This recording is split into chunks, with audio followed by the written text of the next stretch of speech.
విపరీతన మత మార్పులు జరిగి గిరిజనులందరూ కూడా వేరే మతం వెళ్తుంటే వాళ్ళందరినీ పునరాగమనం చేయడానికి చిలుకూరు రాధాకృష్ణ గారు, తర్వాత పద్మావతి గారు, వీళ్ళు మొత్తం ఏజెన్సీ ఏరియాలో 108 ఆంజనేయ స్వామి విగ్రహాలు పెట్టించి మొత్తం మత మార్పుల్ని అరికెడుతున్నారు. అటువంటి ముఖ్య వక్త శ్రీ చిలుకూరు రాధాకృష్ణ గారిని మాట్లాడవలసిందిగా కోరుతున్నాను. ధన్యవాదాలు ఎర్ర గారు. వేదికని అలంకరించినటువంటి మన అధ్యక్షులు శ్రీ ఆనంద స్వరూప్ ఆదవాని గారికి, అలాగే మన ముఖ్య అతిథి శ్రీ శ్రీ శ్రీ హేమ నిమాయి దాస్ గారికి నా హృదయపూర్వక నమస్కృతులు తెలియజేసుకుంటున్నాను. శ్రీ హేమ నిమాయి దాస్ గారితో గతంలో కూడా ఒక వేదికను పంచుకున్నాను నేను. చాలా సంతోషం.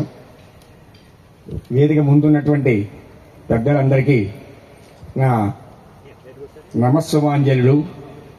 అలాగే మన మాతృమూర్తులు మాతృమూర్తులు కాదు, అమృతమూర్తులు వారందరికీ కూడా పాదాభివందనం చేసుకుంటున్నాను. ఎందుకంటే నవమాసాలు మోసి బిడ్డల్ని కని వాళ్ళ ఆలనా పాలన చూస్తూ వారి యొక్క రక్తాన్ని సైన్యంగా మార్చి జీవనం ఇచ్చినటువంటి మూర్తులు అమృతమూర్తులు, కేవలం మాతృమూర్తులు కాదు వారు. అందుకే మనకి మాతృదేవో భవ మొట్టమొదటిగా చెప్పేటువంటిది మన ధర్మం చెప్పినటువంటిది. అది అటువంటి ఈ సనాతన ధర్మంలో మనము పుట్టినందుకు గర్వపడాలి. ఆర్ఎస్ఎస్ 100 సంవత్సరాల శతాబ్ది వేడుకల సందర్భంగా నిర్వహించుకున్నటువంటి మన హిందూ బంధువులందరూ నిర్వహించుకుంటున్నటువంటి ఈ యొక్క సమ్మేళనానికి నన్ను వక్తగా ఆహ్వానించిన ఈ నిర్వహణ సమితి వారికి ముందుగా ధన్యవాదాలు తెలియజేసుకుంటున్నాను. రత్నాకరాధౌత పదాం హిమాలయ కిరీటిని బ్రహ్మరాజర్షి రత్నాఢ్యాం వందే భారత మాతరం. అటువంటి భారత భూమికి వందనం సమర్పించుకుంటూ గత 1000 సంవత్సరాలుగా సుమారు 800 సంవత్సరాల మొఘలుల పరిపాలన, శకులు, హూణులు, మొఘలులు, ఫ్రెంచి వారు, బ్రిటిష్ వారు ఇంకొక 200 సంవత్సరాల మన్ని పరిపాలించారు. ఆలోచించండి, 5000 సంవత్సరాల కంటే పూర్వం ఉన్నటువంటి చరిత్ర కలిగినటువంటి ఈ భారతదేశంని అనేక మంది దుర్మార్గులు, మ్లేచ్చులు, పాషండులు 1000 సంవత్సరాలు పరిపాలించడానికి మనం అవకాశం ఇచ్చాం. ఒక్కసారి సింహావలోకనం చేసుకోవాల్సిన అవసరం ఉన్నది. ఎందుకంటే ఈ 1000 సంవత్సరాల పరిపాలనలో మనం బానిసత్వాన్ని అనుభవించాం, బలవంతపు మత మార్పులను అనుభవించాం. ఈ దేశంలో ఉన్నటువంటి ముస్లిమ్స్ కానీ, క్రిస్టియన్స్ కానీ ఒకప్పుడు మన సోదరులే, మన సోదరీమణులే. బలవంతమైన మత మార్పులు జరిగిన కారణంగా మనము హిందువులను కోల్పోయాం, సోదరులను కోల్పోయాం. ఈ భారతదేశము ఏ భారతీయ సనాతన సాంప్రదాయ సంస్కృతులకు మూలభూతమైనటువంటి వేదములు ఆధారభూతమో అటువంటి వేదములకు జన్మనిచ్చినటువంటి భూమి ఈ భరత భూమి. ఈ భూమిలో జన్మించడం అనేటువంటిది పూర్వజన్మ సుకృతం ఉంటే గాని ఈ భూమిలో జన్మ దొరకదు మనకు. జంతువునాం నరజన్మ దుర్లభం. అందుకే మనిషిని ద్విపాద పశువు అన్నారు. 84 లక్షల ప్రాణులలో మానవ జన్మ ఉత్తమోత్తమైనటువంటి జన్మ. అటువంటి ఉత్తమోత్తమైనటువంటి ఈ దేశంలో మనకు కలిగినందుకు మనము గర్వించాలి.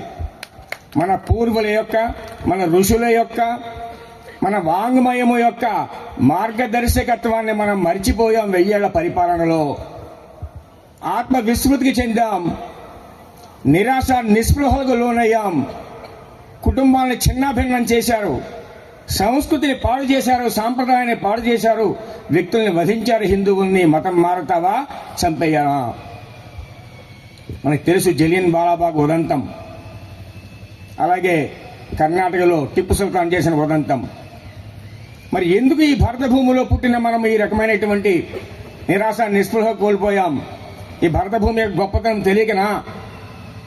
మహాకవి జాషువా గారు అంటారు, సగర మంధాతాది షట్చక్రవర్తుల అంగసీమల నిలిపినటి సాధ్వి సగర మంధాతాది షట్చక్రవర్తుల అంగసీమల నిలిచినట్టి సాధ్వి కమలనాభుని వెనుగాన సుధంబుధి మునిగి తెలిన పరిపూత దేహ కమలనాభుని వెనుగాన సుధంబుధి మునిగి తెలిన పరిపూత దేహ కాళిదాసాది సత్కవి కుమారుల గంచి కీర్తి నందిన పెద్ద గేస్తురాలు కాళిదాసాది సత్కవి కుమారుల గంచి కీర్తి నందిన పెద్ద గేస్తురాలు బుద్ధాది ముని జనంబుల తపంబున మొద బాష్పముల్ విడిచిన భక్తురాలు బుద్ధాది ముని జనంబుల తపంబున మోద బాష్పముల్ విడిచిన భక్తురాలు సింధు గంగా నదీ జలక్షరమెప్పుడు కురిసి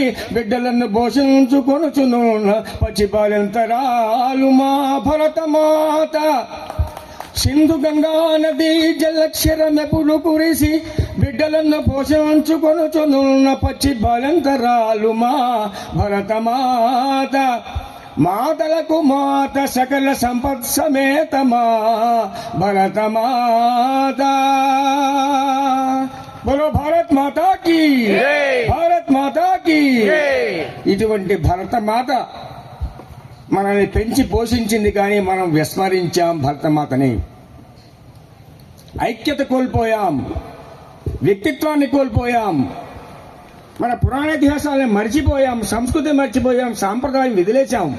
ఎందుకని ఆలోచించారు ఒక వ్యక్తి, డాక్టర్ కేశవ్ బలీరామ్ హెడ్గేవార్. మహారాష్ట్రలో జన్మించాడు ఆయన, కానీ వారి మూలాలు ఆంధ్రప్రదేశమే. గుర్తుంచుకోండి, వారు ఆంధ్ర జాతికి సంబంధించిన బిడ్డవారు. తెలంగాణలో కందకుర్తి అనే గ్రామంలో వారి యొక్క పూర్వీకులు నివసించేవారు. డాక్టర్ కేశవరావు బలీరామ్ హెడ్గేవార్ కలకత్తా వెళ్ళి చదువుకున్నారు. చిన్నతనంలోనే అకలంకమైన దేశభక్తి కలిగినటువంటి జాతీయవాది వారు. చిన్నతనంలో ఎలిమెంటరీ స్కూల్లోనే విక్టోరియా రాణి ఉత్సవం జరుపుకుంటే మిఠాయిలు పంచిపెడితే మిఠాయిని విసిరికొట్టినటువంటి వ్యక్తిత్వం వారిది. చిన్న వయసు అయినప్పటికీ కూడా ఎంతో దూరదృష్టితోటి ఆయన పూర్వజన్మ సుకృతము, దైవాంశ సంభూతుడు నిస్సందేహము. చిన్న వయస్సులో ఈనాడు ఎవరికైనా అటువంటి జాతీయ భావన కలుగుతున్నదా? మనం కలిగిస్తున్నామా? ఆలోచించుకోవాలి ఒకసారి. అటువంటి వ్యక్తి ఇవన్నీ చూశారు. ఇంతటి చరిత్ర కలిగినటువంటి గొప్ప సంస్కృతి సాంప్రదాయాలు కలిగినటువంటి ఈ భారతదేశంలో ఎందుకు ఇన్ని వందల సంవత్సరాలు విదేశీయులు పరిపాలించారు మనల్ని? ఆయనకి నిద్ర లేదు. వారి చరిత్ర చదివితే అర్థమవుతుంది వారికి వ్యక్తిత్వం ఏమిటో మనకి.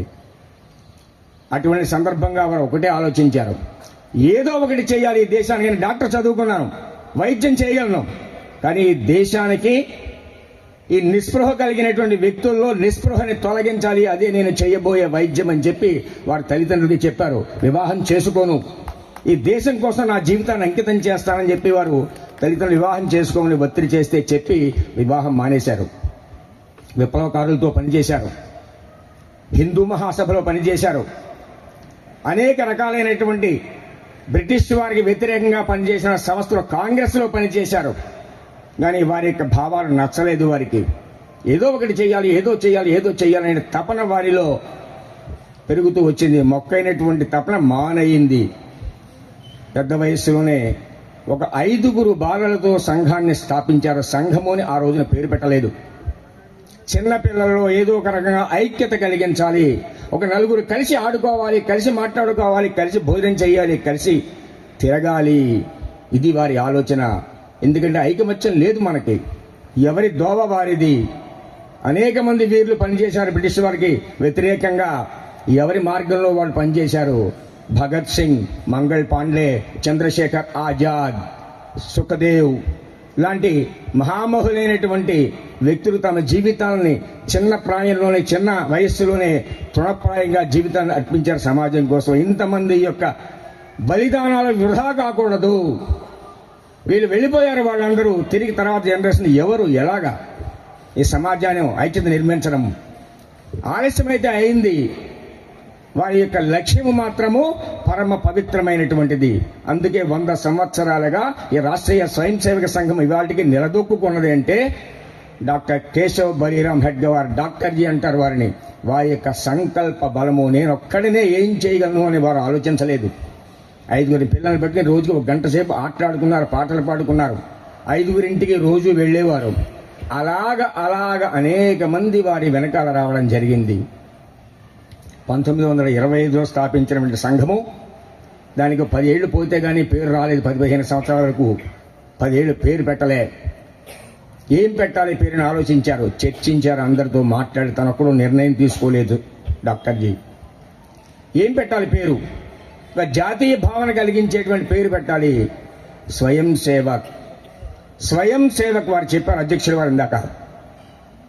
తమంతట తాముగా ఎక్కడ ఏ రకమైనటువంటి ఉపద్రవము ఆపద కలిగినప్పటికీ స్వయం సేవకులు ఎవరూ చెప్పరు. అదే స్వయం సేవక్ అంటే అర్థం అదే. తనంతట తానుగా ఆలోచిస్తాడు, తన స్వయం సేవకులు కలుస్తాడు, ప్రజల్ని కలుపుకుంటాడు, ఆ విపత్తుకి తగిన సహాయం చేయడానికి ప్రయత్నం చేస్తాడు.